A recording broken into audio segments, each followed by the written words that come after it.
мы гости дорогие, милости просим к нам в избу. Да на посиделке, проходите, не стесняйтесь, рассаживайтесь поудобнее. А какой праздник мы с вами будем отмечать? Покров! Вот так чудо-чудеса, пожелтели все леса. Время сказочных даров будем праздновать Покров. Осень землю покрывает пестрым праздничным ковром. Так природа поздравляет нас с великим покровом. Приметы осени во всем встречает зор. Там тянется, блестя на солнце, паутинка. Там скит виднеется, а там через забор калинка раскинулась. А теперь посидим, да друг на друга поглядим. Вот и наступил месяц октябрь. В октябре лист дерева облетает. Недаром зовут его месяц листопадник, месяц предзимник. Расскажите, какие приметы осени вы знаете? Октябрь пришел, покров принес. Говорят, что с покрова до обеда осень, а после обеда зима.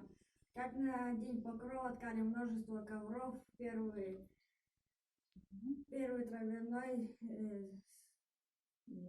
лето жаркий зной. А ковер второй из листвы сухой. Третий ковер — снег, да и тот не навек. Если дуб и березок к покрову потеряются листья, то год будет легкий. А если листья не все, то суровой быть зиме. С покрова по всей России начинались посиделки. Люди собирались в избах, пели, плясали, да еще любили поиграть в веселые игры. А сейчас послушайте загадку. Бабушка бела седа, осенью зимой мила, а как лето наступает, то про бабушку забывают. Печка! Печка! К празднику Покрову люди топили печи, пекли блины и угощали домового, хранителя очага, а чтобы он был спокоен и не сердился ни на кого, был сытым.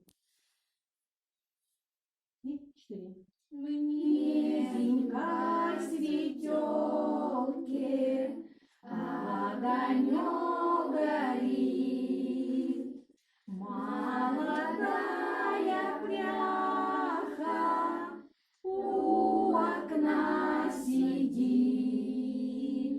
Молодая пряха у окна сидит. Молода, красива, карие глаза, по плечам развита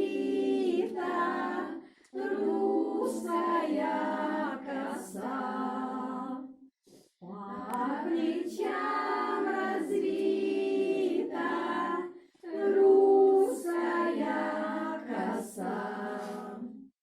Как говорят в народе, рукам работа, душе праздник. А еще говорили, кто трудится, тот и без дела не сидит. А где работа, там и густо, а в ленивом доме пусто. Не бойся работы, пусть она тебя боится. Труд кормит, а лень портит. Человек от лени болеет, а от труда здоровеет.